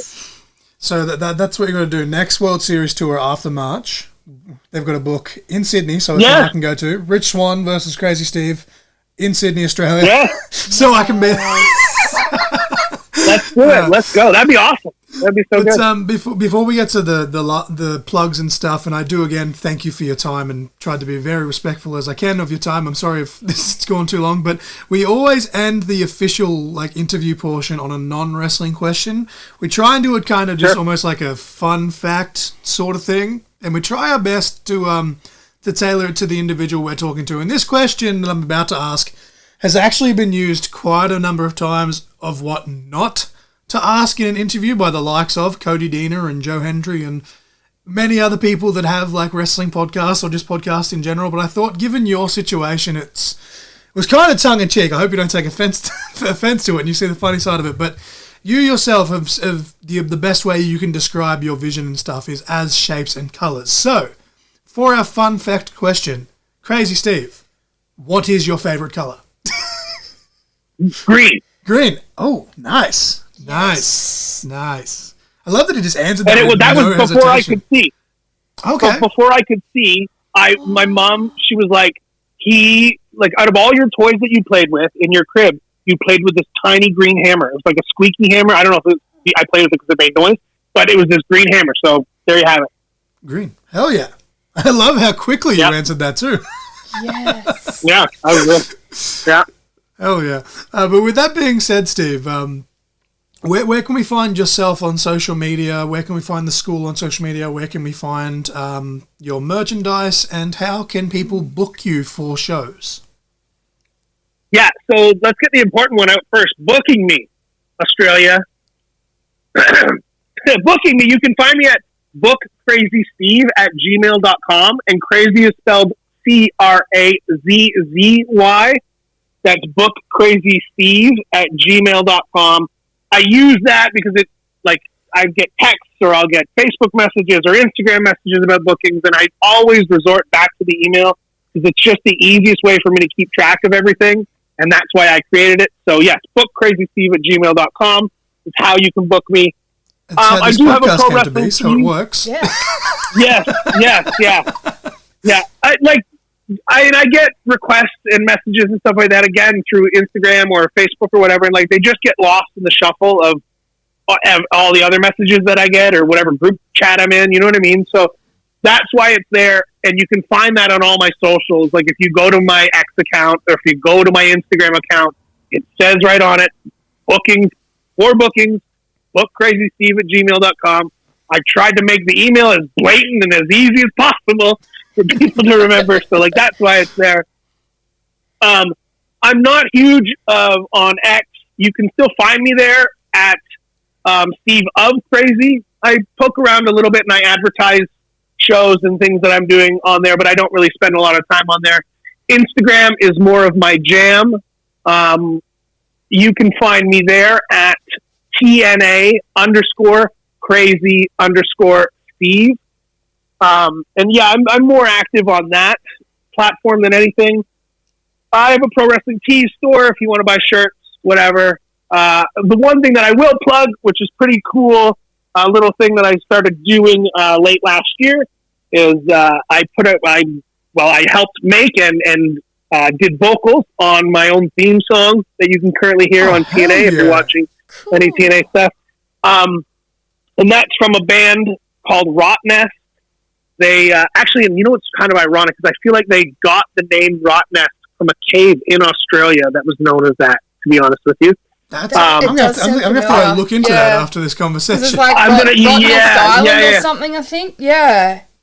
I'm wondering if that, but that's where the name kind of came from when I asked about it. But anyway, I became friends with this band over COVID, just because they were, I had gotten a jacket made from the same guy who made their stage masks, and we started communicating, and they told me they're wrestling fans, and they lived in my area. They started coming to indie shows, and we started hanging out and such and so forth. And, you know, one thing led to another. Was like, hey, if you ever want new theme music, hit us up, but we'd love to make it. And then they came to a couple TNA shows, and they heard me on the mic, and they were like, hey, if you ever want to do guest vocals or like maybe even cut a promo on one of our records, you know, we'd love to do that. And then it developed into like, I'd have him over at my house. Actually, the guitarist is going to be at my house this weekend because he wants to learn how to become a referee. So it's this whole like, it's been this really cool trade-off of like musicians who are wrestling fans and me who is a wrestler who is a huge fan of music, always have been. And you know, I in high school toyed around with being in a band and stuff like that, but always wanted to do it, but never had really the opportunity.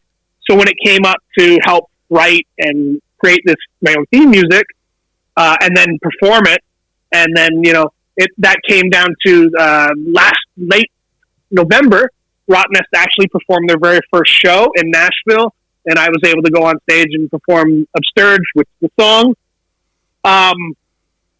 So very, very cool. And I'm going to, you know, do my best to continue to dive into music because it's something that I've always liked to do. And if those guys are willing to help me out and play around, then, you know, hopefully we can do some cool stuff in the future. But yes, I'm going to promote that. Hell yeah. The song is called Upsturge. The band is called Rot Nest. I might even make that the song of the week. Let's go. Yeah. Yeah. we also we shot the music video as well. Like the band came down and we shot the music video and produced it and all that stuff too. So there's a visual component of it as well for anybody who wants to check it out. It was also my theme, my Titantron theme or whatever for TNA. It's pretty cool, pretty gnarly stuff. But yeah. So anyway, Upsturge is the song. Rottennest is the band. Check them out because they are awesome. If you're into metal, and it's definitely more on the heavier side. So, but yeah, check it out. Hell yeah.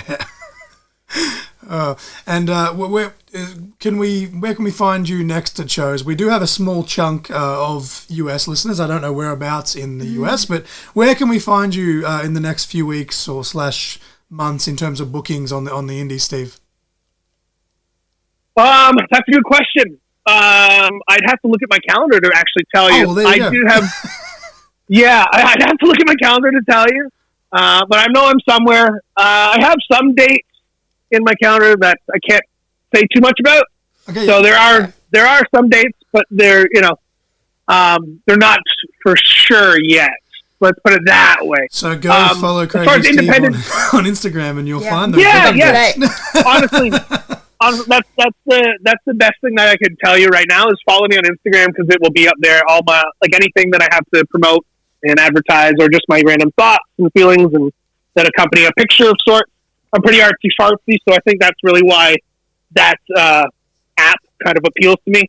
But all of my stuff is going to go up there. So just please, if you're interested in where I will be next, TNA_crazy_Steve on Instagram. That's where you'll find out. Twitter too, same, but yeah.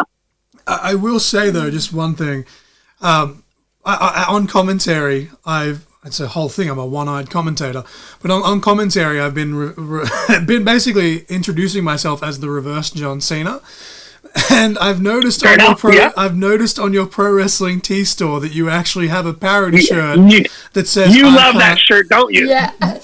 I am dying to get these medical bills out of the way so that I can afford to spend some extra cash because I need that shirt so bad.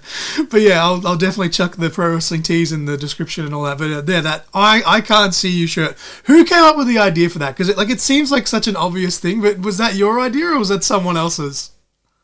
Yeah. I mean, don't get me wrong. I have a tough skin, and you have to, especially, coming up in wrestling school or just in school in general, people making fun of you and poking fun at you for your eyes and stuff like that.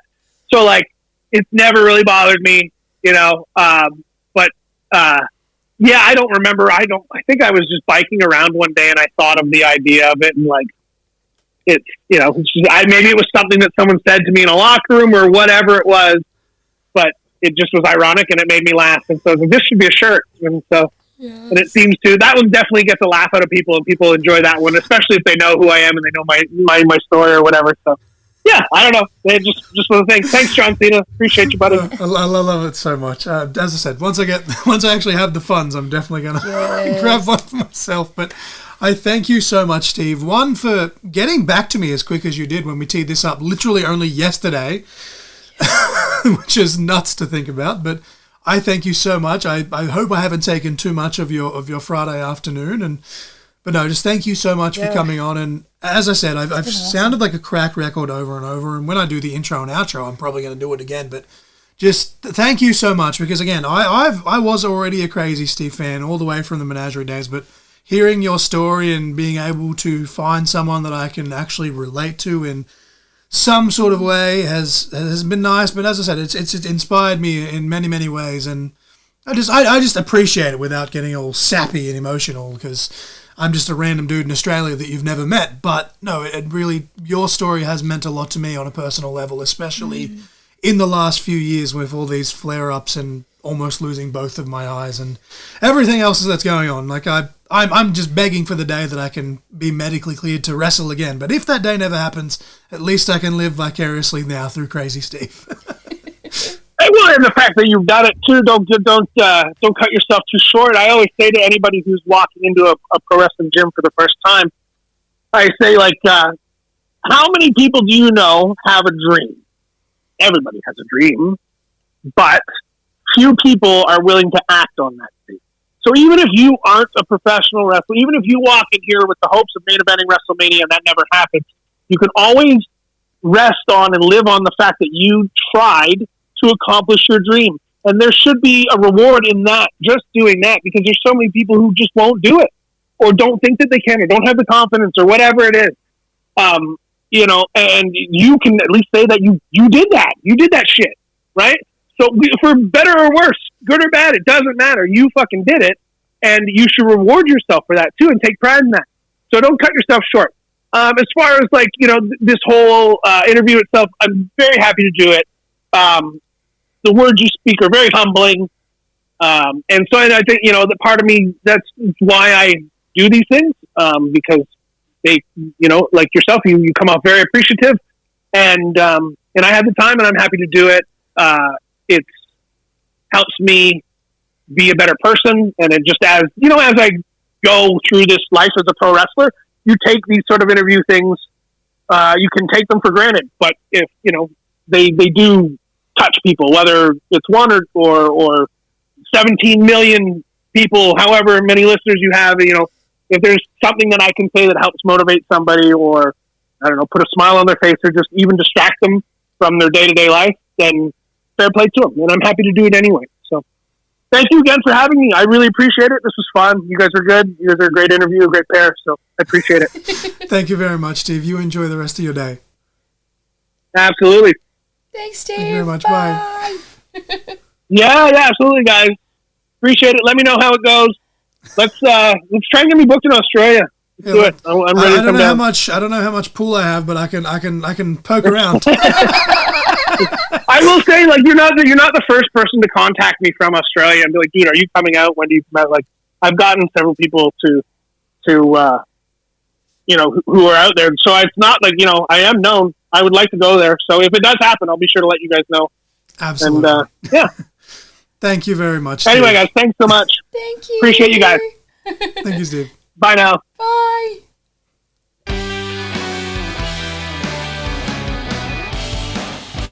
All right, ladies and gentlemen, that was Crazy Steve. And like, as we talk about kind of in this conversation, he's represented the menagerie, he's represented the decay, he's been billed from the carnival, and then he's been billed from the Black Hill, the Blackville Sanitarium. Yeah. We were going to say in the intro from Toronto, Canada, because I know he's from Canada. We didn't even end up saying where he was from, but it's Crazy Steve, and we wanted to fit at least a little bit of his accolades in there. Obviously, he's got a lot more on the independent scene and stuff around there, but and again, going back to the Dina conversation, but I didn't want to make it seem like we were just rattling off basically like Wikipedia stuff. Yeah. So I thought, okay, the TNA digital media, the TNA tags are a big one, but I wanted to throw out the AAA tags as well, because he held it with one Jessica Havoc, who we are very, very big marks for here on this show. But yeah, I'm going to sound like a crack record one more time. I say one more time, but I'll probably say it again before we wrap it up. But just thank you to Steve once again for coming on, and I just eternally grateful, essentially. Yeah, again, like it's so weird because like we didn't go like as deep maybe as I thought we were going to go, but at the same time, like there's only so much you're going to talk about. Like you can't sit there for half an hour just comparing what different medications and stuff we're talking about, and I don't know how comfortable he is talking about the exact specifics, but I was just like, man, I thought because I'm on 2 eye drops currently, and I've got to do one twice a day, and then the other one, it's twice a day in both eyes for one of them, and then it's twice a day in one eye and once a day in the other eye for the other one, which is just confusing as it is with the 2 drops, but a far cry from the days, Nova, where I was on a drop literally on the hour, every hour, or every 2 hours, or every 3 hours, so definitely on the other side of things compared to what I was, but man, he said he's been doing this since he was 12 or 13 years old. He's had to have 4 drops a day. Yeah. And like that's crazy. And obviously I was for a bit there, I was on 3 to 4 drops at a time during this flare up in the last 4-year period. It's been 4 years since it started up again with the right eye, and now obviously going on 3 years in May for the left eye with the complications of surgery. But I thought just doing the 2 drops was confusing enough with the multiple drops and the different drops in different eyes, but four different drops, Definitely. but I feel him with the you've got to wake up this time and you've got to do this and you've got to do that. It's the worst, man. Like, yeah. It's and as we record this, I've been having a lot of eye pressure. Turns out, even though I marked it on my calendar because I'm a blind man, been using my Combigan eye drops for a week and they were out of date, so they weren't working. And now I'm trying to readjust to the new ones again because obviously they're a lot stronger because they're in date. And it's a whole thing. But Nova, would you like to repeat the song and match of the week? All right. Try and get into the plugs and just let's get out of here and let these people enjoy their time. And just thank you to Steve for coming on. Alrighty, so your song and match of the week for episode 150 was again Absturged by Rottenest featuring Crazy Steve, and your match was Crazy Steve versus Trey Miguel at a Monsters Ball match, at TNA Impact, February 23rd, 2023. And Trey Miguel, if you somehow listen to this, please reply to your emails because Justin was so gracious to pass us along. But no, we do want to get Justin on at some point to talk Skull and Bones as well. But this is about Crazy Steve, Nova. We're talking Net Pro Studios, and if you look in the description of this episode, you will see the pro wrestling tees for Crazy Steve. You will see the Instagram, the Facebook, the X, and you'll see the Facebook, Instagram, and X for Net Pro Studios themselves as well.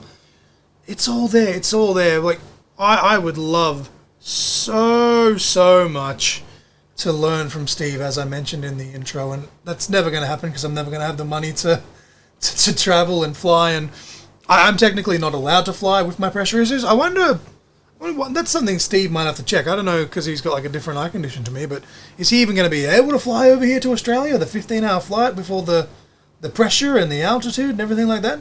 Maybe. I hope so. It's just different. Like, it affects people differently, I assume. But he did say he had a form of glaucoma, which is what's fucking me right now, is that I don't have glaucoma, but it's similar symptoms to glaucoma, and they're treating it like it's glaucoma, and that's what's causing all the pressure and all the bits and the bobs and everything else. But just hit up Crazy Steve's Pro Wrestling Tee Store. It's funny, after we had this conversation, Nova Lee just did like a deep dive, and there was like just about every design on there. I was like, I want that John Cena parody one. Yeah. But just about every design that was on there, Nova's like, I want that. I want that. I had my Rosemary shirt on when we did this interview, and I was like, I need a Crazy Steve when I was 12 years old, I had legitimately a John Cena shirt for every day of the week. Nova Lee just wants a Crazy Steve shirt for every day of the week. Essentially, yeah. Just a mark. But no, again, selfishly, this means a lot to me. I'm not looking at numbers for this, and I'm expecting Steve probably will get quite a nice chunk of listeners, but I just, on a selfish level, it kind of just gave me some clarity, if nothing else, being able to talk to Crazy Steve. As probably, like, I know there's a lot of people that in their everyday lives they wear glasses and stuff, and when they wrestle they have slightly blurred vision, but Steve's probably the most notable in terms of legally blind wrestlers that I've been made aware of anyway, and the fact that I was a fan of his for so long before even finding this out just drove it home even more. But click our links for my Pro Wrestling Tee Store, for the Amazon wish list, for the GoFundMe. Again, we're not going to sit here and beg, but with all the medical trips and travel and everything else, it's every little bit helps and is appreciated, and I hope one day I'm able to pay it forward to the many people that have helped us in this shitty situation we've been in for the last handful of years. But that's all there. The Patreon, for as low, Nova, as $5 reduce, gets you early access, usually 2 days early. This episode that you're listening to right now actually went live on Patreon a week early by the time it's been released.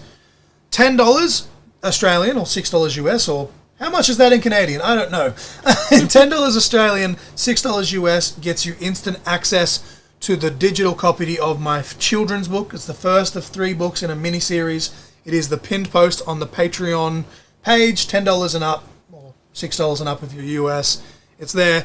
The $15 tier gets you access to the video footage of our watch-alongs. Again, Royal Rumble 2025, we're doing a watch-along of both the men's and the women's, as we usually have, but this year, the added bonus of video. We're also going to be doing a retrospective of the 1995 Royal Rumble after the 25 Royal Rumble, just to see how it stacks up 30 years later. And then $20, you'll get a shout-out, etc., etc. And if we get enough $20 subscribers, I only have one subscriber right now, which is a $10 one. They subscribe specifically for the book. It was my friend Spencer. If you do $20 and up, though, you'll get a shout out in the intro and outro. And if we get enough, as I've noticed before, I've been trying to sell a lot of my, wrestling, pop culture, memorabilia. One, to just clutter space of stuff that I don't really use much anymore, but just to cover some of these medical bills. But if we get enough $20 subscribers to the Patreon, we might do some giveaways. Because, again, if you pay $20 and you win an item that's worth $100, yeah, you can't go wrong with that. You absolutely cannot go wrong with that. But just, with that being said, WrestleFest 2 MXW, February 28th, March 1st, featuring former WWE superstar Brian Kendrick. Links are below for those in Victoria. March 1st, also for the New South Wales ACT border people, Extreme Capital Wrestling, or ECWA as I've been saying, because I've been doing a lot of Extreme Championship Wrestling themed episodes lately. But the ECW of Australia, Extreme Capital Wrestling, March 1st, will be below. The following week, March 8th, Insane Asylum 24, links below. And then all the way to the end of the year, raising money once again, the Emma Butler Memorial Show, the third one, raising money for Emma's tongue cancer charity. I've spoke at length about how much it means to me because my dad passed from the same cancer and blah, blah, blah.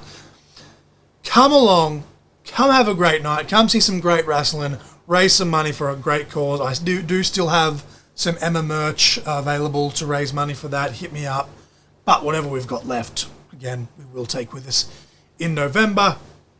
I believe we've covered all of our bases here, Nova, but I'm just trying not to rant and get emotional, to be honest, about what this episode meant to me, because I literally, when I finished that conversation with Steve, I genuinely was like tearing up a little bit just because of what it meant to me, and I was trying not to tear up in the conversation when I was trying to explain to Steve how much he was an inspiration to me, and it was a really long-winded roundabout way to ask. So, with all that being said, do you have any advice, blah, blah, blah. But, no, he's just a massive inspiration to me. He's a massive inspiration to others, and just appreciate Steve for coming on. 110%, if you haven't listened to the 3-part series he did with Cody Deaner, go give it a listen on the podcast platforms. Go give it a watch on YouTube, etc., etc. But just thank you so much to Crazy Steve. I'm actually looking forward to seeing him / hearing him hopefully do more with Rotnest. And I am the Essential John L. Crossfire. And I am Nova Lee. You guys were just caught in conversation, shakalaka. And titty sprinkles.